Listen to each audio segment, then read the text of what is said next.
Hello everyone, मैं कविता स्वागत करती हूँ आप सभी का डबल एकेडमी चैनल पर। आज हम देखेंगे how to cover 10th syllabus in less time genuine method. ठीक है, कंप्लीट मेथड हम इसके बारे में जानेंगे कि आप अपना जो 10th का सिलेबस है कम टाइम में कैसे कवर कर सकते हैं, जिससे कि आपको रिवीजन के लिए भी आपको टाइम मिल जाए। लास्ट में क्या स्ट्रेटेजी आपको अभी से फॉलो करनी है जिससे कि आप टाइम पे अपना सिलेबस भी कवर कर पाए और आपके पास टाइम भी बचे रिवीजन के लिए प्रॉपर। देखिए, अभी तक आपने पढ़ाई स्टार्ट नहीं की है तो जल्दी लग जाइए, क्योंकि अब टाइम आपके पास नहीं है कि आप और इसको लेट करें। ठीक है, क्योंकि फिर आपको लास्ट में टाइम कम बचेगा तो फिर आप रिवीजन नहीं कर पाएंगे और ये चीज आपके मतलब 95 प्लस जो भी आपने स्कोर टारगेट किया है उसको अचीव करने में प्रॉब्लम क्रिएट करेगी। अगर आपने अभी तक पढ़ाई स्टार्ट नहीं की है तो जल्द से जल्द कीजिए। ठीक है, देखिए सिलेबस कैसे कंप्लीट करना है। आपके 6 सब्जेक्ट हैं, Hindi, English, math, science, social science और बाकी है हमारा मराठी। ठीक है, ये 6 आपके सब्जेक्ट हैं। तो देखिए ये मराठी ऊपर लिखते हैं हम, क्योंकि ये लैंग्वेज में भी आ जाता है, साइंस ये मराठी। तो ये 6 आपके सब्जेक्ट हैं। आपको पता है सभी सब्जेक्ट 100 मार्क्स के हैं। 100 100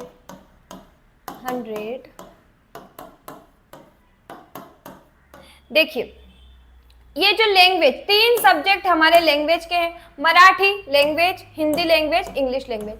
तीनों लैंग्वेज हमें 300 मार्क्स देकर जाने वाली है, ये बात आपको पता होनी चाहिए।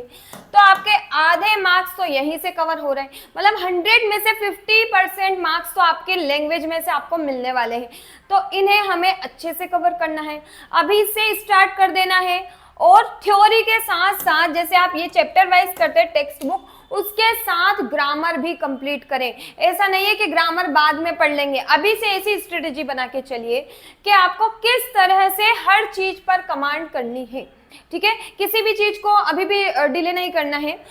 जैसे कि हिंदी का देखते हैं। हिंदी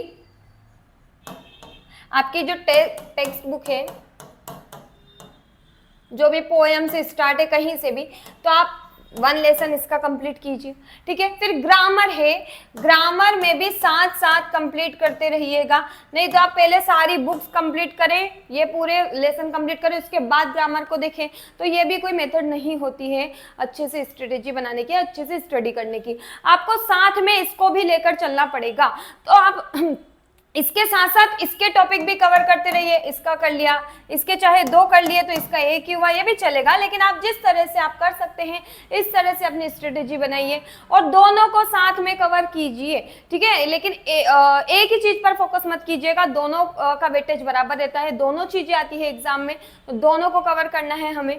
बाकी इंग्लिश, मराठी सब में आपको इसी तरह से करना है, ग्रामर पर भी फोकस करना है। मैथ में एल्जेब्रा आता है, जियोमेट्री आती है, एल्जेब्रा और जियोमेट्री,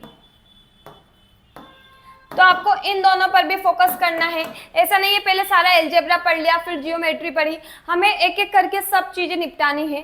तो हमें स्ट्रेटेजी ऐसी ही रखनी है कि हम हर चीज को साथ में लेकर चले। ठीक है, ऐसा नहीं है पूरा एक साथ पढ़ लिया फिर एक साथ पढ़ लिया, और रिवीजन साथ में करना है। ऐसा नहीं है कि बस पढ़ लिया पढ़े जा रहे और रिवीजन नहीं हो रहा है, तो ये चीज भी आपको बाद में प्रॉब्लम क्रिएट करेगी आपके। ठीक है, तो रिवीजन साथ में करना है। आपने देखिए 45 मिनट पढ़ाई की। ठीक है, 45 मिनट पढ़ा, एक लेसन को पढ़ा, एक थ्योरी पढ़ी, 45 मिनट में हो गया।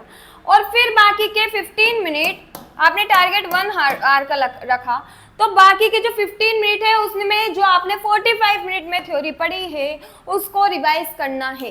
ठीक है, इस तरह से अपनी स्ट्रेटेजी बनाइए, क्योंकि रिवीजन उसी दिन होना भी बहुत जरूरी है। आपने पढ़ा, उसको रिवाइज नहीं किया तो वो पढ़ाई मतलब कोई महत्व नहीं देगी और वो आपको याद भी नहीं रहेगी, ना समझ पाएंगे आप। तो आपने जब 45 मिनट उसको पढ़ा है तो उसको 15 मिनट के लिए रिवाइज भी कीजिए। यह आपका होना चाहिए इस तरह से आपकी स्ट्रेटेजी। बाकी साइंस में भी आपको ऐसा ही करना है, चीज़ों को रिवाइज करना बहुत ज़रूरी है, और सोशल साइंस में भी ऐसा ही करना है। और टाइम फिक्स रखिए, ज़्यादा से ज़्यादा पढ़ाई पर ध्यान दीजिए। टाइम जैसे कि अभी आप कितने घंटे पढ़ते हैं, 5 घंटे अगर दिन में निकाल रहे हैं आप, धीरे धीरे करके अपना टाइम बढ़ाइए। धीरे 2 से 4 घंटे पढ़ लिए, फिर हमने धीरे धीरे करके बढ़ाना पड़ेगा। ऐसा भी नहीं कि एक दिन ही में हम 8 घंटे पढ़ लिए, 10 घंटे पढ़ लिए, फिर धीरे धीरे हम कम होते जाते हैं। लेकिन हमें ऐसा नहीं करना है, धीरे धीरे क्या करना है, धीरे धीरे टाइम बढ़ाना है। ठीक है, अभी 5 घंटे पढ़े, धीरे हम 15 मिनट बढ़ाएंगे, फिर 5:30 कर देंगे। तो इसलिए ऐसे हम क्या करेंगे, थोड़ा थोड़ा करके बढ़ाएंगे, तो हम डेफिनेटली अच्छे से कवर कर पाएंगे हर चीज को। और आपको किसके अकॉर्डिंग, सिलेबस के अकॉर्डिंग पढ़ना है, हर चीज को डिवाइड कर लेना है। जो भी सिलेबस है टोटल अच्छे से, सबसे पहले तो सिलेबस को एनालिसिस करना है, सारे सब्जेक्ट को कितने टॉपिक है, एक नोटबुक में आपको लिखना है, हर सिलेबस को लिखना है, कितने टॉपिक है और कितने दिन में कवर हो जाएंगे, ये चीज भी ध्यान रखना। चाहे आपका इसमें थोड़ा टाइम लग जाए तो लगा देना, लेकिन ये चीज सिलेबस को अच्छे से एनालिसिस करना बहुत जरूरी है। ये मत सोचना इसमें आप टाइम वेस्ट कर रहे हैं, इसमें टाइम वेस्ट नहीं कर रहे हैं। ये टाइम ये बहुत इंपॉर्टेंट है आपके लिए। हर चैप्टर को आप मतलब जो सिलेबस है उसे लिखिए, बाकायदा अच्छे से लिखिए, और फिर उसके अकॉर्डिंग देखिए कि इस चैप्टर में कितना टाइम लगेगा, कितना क्या, और फिर उसके अकॉर्डिंग अपनी स्ट्रेटेजी बनाइए और प्रॉपर नोट्स बनाइए। सेल्फ नोट्स बनाना बहुत ज़्यादा इम्पोर्टेंट है, क्योंकि ये चीज़ ही आपको रिवीजन में हेल्प करेगी और आपकी राइटिंग स्किल्स भी डेवलप्ड होगी। ठीक है, और आप समझ भी पाएंगे। रिवीजन में भी बेस्ट, रिवीजन में के लिए भी आपके लिए बहुत ही बेनिफिट देने वाली है ये सेल्फ नोट्स, क्योंकि हम इससे अगर नोट्स बने हुए हमारे हैंड रिटन नोट रहते हैं तो हम अच्छे से समझ पाते हैं उन चीज़ों को, और कम टाइम में हम उन्हें याद कर पाते हैं, समझ पाते हैं। ठीक है, तो इन चीज़ों का ध्यान रखिए। इस तरह से आप अपना सिलेबस, इस तरह से आप कम टाइम में ही अपना क्या कर पाएंगे, अपना सिलेबस कंप्लीट कर पाएंगे। और सिलेबस कंप्लीट होने के बाद आपको मतलब 1 मंथ तो लास्ट का छोड़ ही दीजिए, एग्जाम के पहले का 1 मंथ आपको पूरा रिवीजन को देना है। इसको तो आप हटा ही लीजिए कि ये 1 मंथ तो आपके पास है ही नहीं। ये सोचेगा कि एग्जाम आपकी 1 महीने पहले हो रही है, तो ये 1 मंथ आपको लास्ट में रिवीजन के लिए देना है।